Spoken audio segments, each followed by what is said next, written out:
당장 경제 고충을 감수하고서라도 일단 방역에 집중해야 할 만큼 코로나19 상황이 급박해지고 있습니다. 나흘 연속 세 자릿수 확진자가 나오면서 엿새 만에 확진자 1,000명을 넘어섰습니다. 정부는 오늘 자정부터 서울, 경기, 인천 지역에 클럽과 노래 연습장, 뷔페와 PC방 등 12종의 고위험 시설과 박물관, 미술관 등 국공립시설 운영을 금지하는 특단의 대책을 발표했습니다. 이들 업종의 생업에 차질이 있더라도 발등에 불부터 꺼야 한다는 절박감 때문입니다. 정부는 지금 이 신천지발 1차 위기보다 더 위험하다고 보고 있습니다. 먼저 안건우 기자가 어떻게 달라지는지 전해드립니다. 정부가 서울과 경기도에 시행된 사회적 거리두기 2단계 조치 강도를 최대로 높이기로 했습니다. 교회에서 시작된 집단 감염 확산세가 꺾이지 않고 있기 때문입니다. 현재 가장 큰 집단 감염 사례인 성북구 소재 사랑제일교회의 경우 교인들이 전국에 분포하여 다른 지역으로의 전파도 현실화되고 있습니다. 서울 사랑제일교회 457명, 용인 우리제일교회 147명 등 지금까지 수도권 교회에서만 600명 넘는 확진자가 쏟아져 나왔습니다. 강화된 조치에 따라 수도권 소재 교회에선 비대면 예배만 허용하고 모든 모임과 활동을 금지했습니다. 클럽이나 노래 연습장, 뷔페, PC방 등의 고위험 시설과 미술관, 박물관 같은 실내 국공립시설 운영도 전면 중단됩니다. 실내 50인 이상, 실외 100인 이상이 대면으로 모이는 모든 집합, 모임, 행사는 원칙적으로 금지됩니다. 적용 지역도 서울, 경기를 넘어 생활권이 겹치는 인천까지 확대됩니다. 정 총리는 지금의 상황을 통제하지 못하면 우리 경제와 민생에 큰 충격을 주는 3단계 격상을 검토할 수밖에 없다며 협조를 당부했습니다. 강화된 사회적 거리두기는 오늘 자정부터 2주 동안 시행됩니다. 채널A 뉴스 안건우입니다. 방역 때문이라는 걸 모르는 바는 아니나 당장 내일부터 문을 닫아야 하는 고위험 시설 업종 소상공인들은 충격에 빠졌습니다. 이다희 기자입니다. 정부는 지난 16일 사회적 거리두기 2단계 조치를 내렸지만 실내 50명 이상과 실외 100명 이상 모임 금지, 고위험 시설 영업 중단은 권고에 그쳤습니다.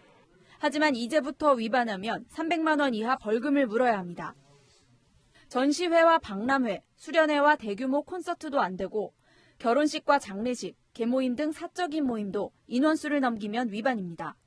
채용시험과 자격증 시험도 50명이 넘으면 치르지 못합니다.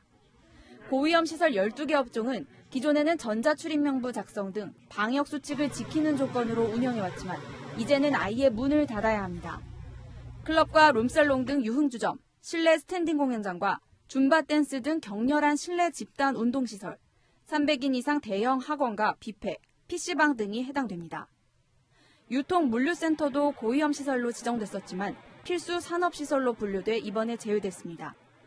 코로나19의 매출 감소로 이미 타격을 입은 소상공인들은 갑작스런 영업 중단 조치에 충격에 빠졌습니다. 돌아버릴 것 같아요, 진짜. 나라가 힘 없는 저희 PC방장님들을 죽이려고 하시는 건지 이해를 할 수 없겠거든요. 임대료부터 직원들, 알바생들도 다 그만둬야 되는 거고 넉넉히 그냥 망하는 방법밖에 없어요. 한국은행은 코로나19 확산으로 강력한 거리두기 조치를 취할 경우 취업자 3명 중 1명은 정상적인 경제활동을 하기 어렵다고 분석했습니다. 채널A 뉴스 이다희입니다. 지금 보신 것처럼 내일부터 결혼식장에서도 50명 이상 모이면 안 됩니다.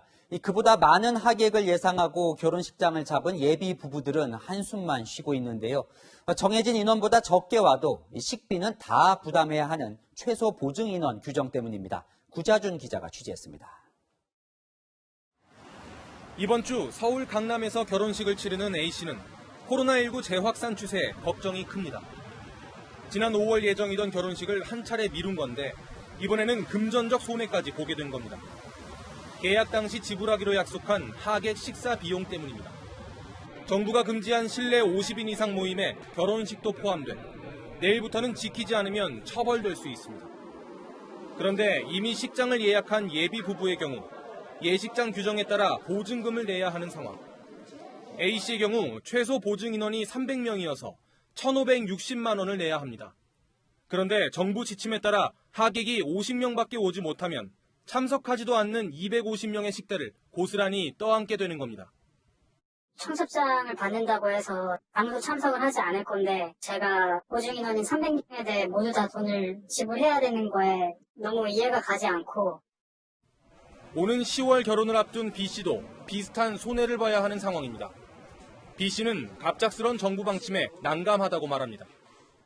전부터 이 상황이 될 줄 알았던 사람이 당연히 없었을 테고 이 정부가 뭔가 이 대책이 없이 그냥 안 돼라고 이제 해버리니까 그런 신혼부부가 다 피해를 보고 있거든요. 회원수 41만 명의 온라인 커뮤니티에서도 관련 글이 이어지고 있습니다.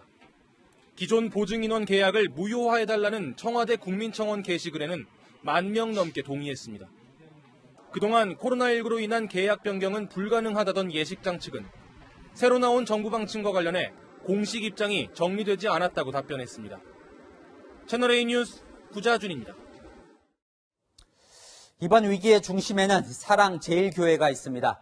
지금까지 이 교회 관련 확진자만 457명인데 아직 500명 넘게 연락이 닿지 않고 있어 더 늘어날 가능성이 큽니다. 9일 예배와 8일과 15일 집회에 참가했다가 돌아간 이들은 전국으로 퍼져 제주에서까지 확진자로 드러나고 있습니다. 서울 빅5 병원이죠. 세브란스 병원도 이 사랑제일교회발 바이러스에 뚫렸습니다. 이지훈 기자입니다.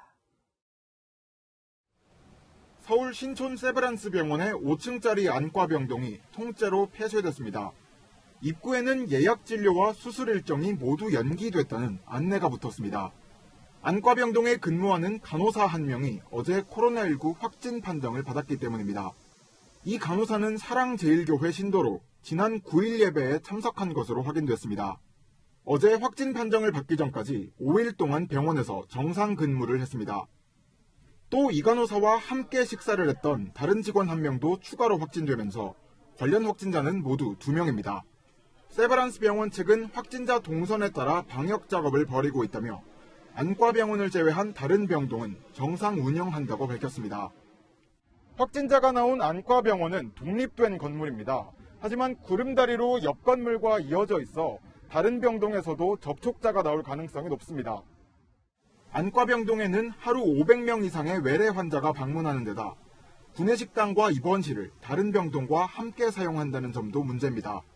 외래에 방문하신 분들도 굉장히 숫자가 많고 즉각 대응반의 역학조사에 따라가지고 그 범위를 확대해 나갈 생각입니다. 이 밖에도 신촌 세브란스 병원에서는 선별진료소를 운영 중이고 코로나19 중증 환자 3명을 격리 치료하고 있습니다.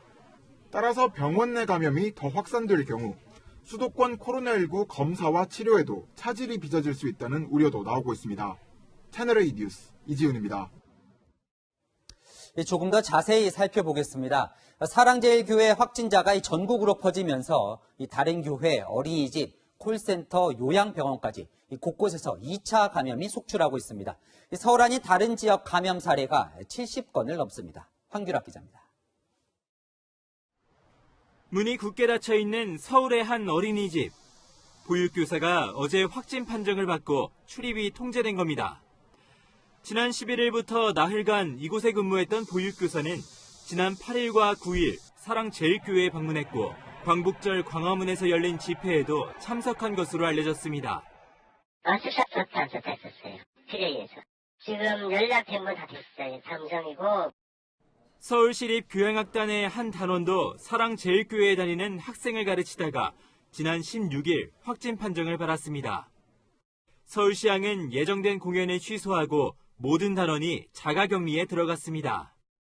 이렇게 사랑제일교회에서 시작된 코로나19는 다른 교회와 사무실, 콜센터와 요양병원 등으로 빠르게 번졌습니다. 서울이 아닌 타 지역으로 전파된 사례도 75건에 달합니다. 지금의 상황은 수도권, 특히 일부 교회의 환자 규모의 크기뿐만 아니라 이로 인한 추가 전파가 전국 곳곳에서 확인되고 있고 2차, 3차 전파로 인해 코로나19가 전방위로 확산되는 상황. 정부는 사랑제일교회 교인 명단을 지자체들과 공유해 다른 지역으로의 추가 전파를 차단하는 데 총력을 기울일 방침입니다. 채널A 뉴스 황규락입니다. 어제에 이어 오늘 또 확진자로 판정받은 사랑제일교회 교인이 사라졌습니다. 경기도 파주병원에서 입원 치료 중이던 50대 남자가 한밤중에 도주를 했는데요. 도주 후에 서울 종로의 한 카페에 들른 것으로 확인됐습니다. 지금은 어디에 있는지 모르지만 주변 사람은 다 위험한 상황에 노출돼 있는 거죠. 경찰은 체포영장을 신청해 추적 중입니다. 공태현 기자입니다. 짧은 머리를 한 남성이 상가 앞을 빠른 걸음으로 지나갑니다. 민소매 상의에 청색 환자복 바지 차림으로 손에는 휴대전화를 들고 있습니다. 경기의료원 파주병원 입원 중 탈출한 50대 코로나19 확진자 모습입니다. 이 확진자는 지난 9일 사랑제일교회 예배에 참석했다가 지난 15일 확진 판정을 받고 격리병동에 입원했습니다. 남성이 병원 밖으로 탈출한 건 오늘 오전 0시 27분쯤. 병원 5층 격리병상을 빠져나온 남성은 이곳 병원 정문을 지나 달아났습니다.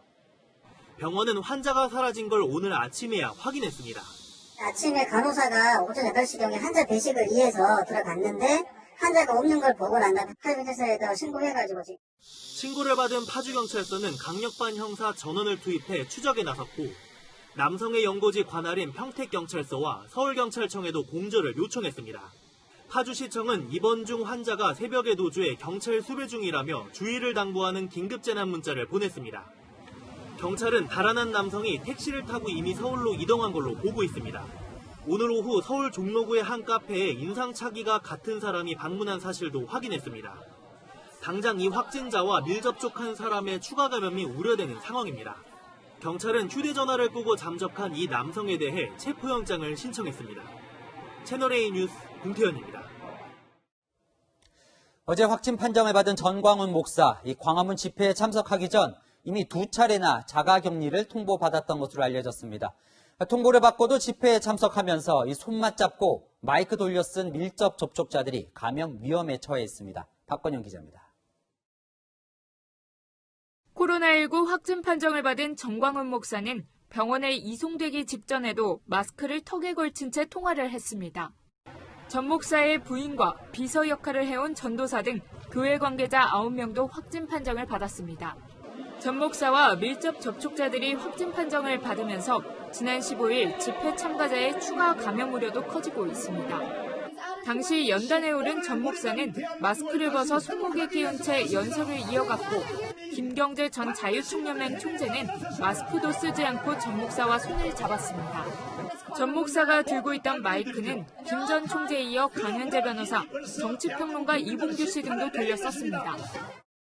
보니까 구청에서 우리 교회를 찾아와서 나 이렇게 멀쩡하게 생겼는데 전광훈 목사를 격리 대상으로 정했다고 통보를 했습니다.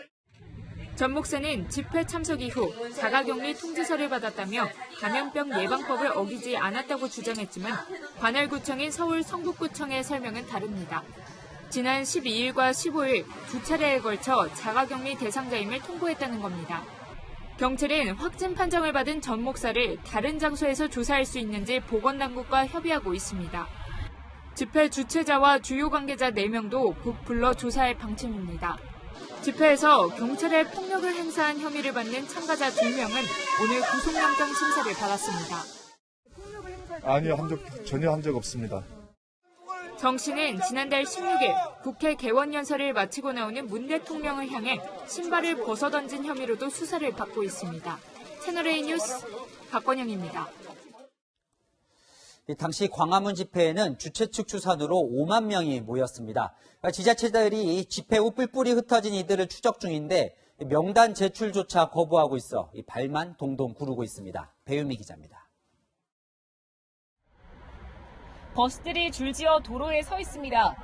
광화문 집회에 참석하기 위해 전국 곳곳에서 모여든 겁니다. 사랑제일교회 방문자와 광화문 집회 참석자들을 중심으로 확진자가 속출하면서 전국 지자체들은 초비상입니다. 문제는 참석한 사람이 누군지 파악이 어렵다는 겁니다. 대구의 경우 1,000명 가까이 집회에 참석한 것으로 추산되는데 방역당국이 집회 관계자에게 참가자 명단을 요청했다 퇴짜를 맞았습니다. 내려오는 버스를 저희가 이제 하나하나 직원들이 5곳 하차 지점에 다 배치가 돼서 대부분의 그 인솔자나 아니면 거기 참석했었던 분들이 어떤 신원이나 아니면 소속 개인적인 신분을 밝히기를 꺼려 하셨습니다. 집회 관계자들은 명단이 없다고 하거나 있어도 줄 수 없다고 버티고 있습니다.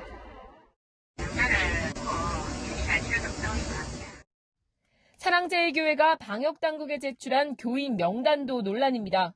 47명 중에 40명이 본인들은 사랑제일교회를 방문한 적이 없다라고 주장하고 계십니다.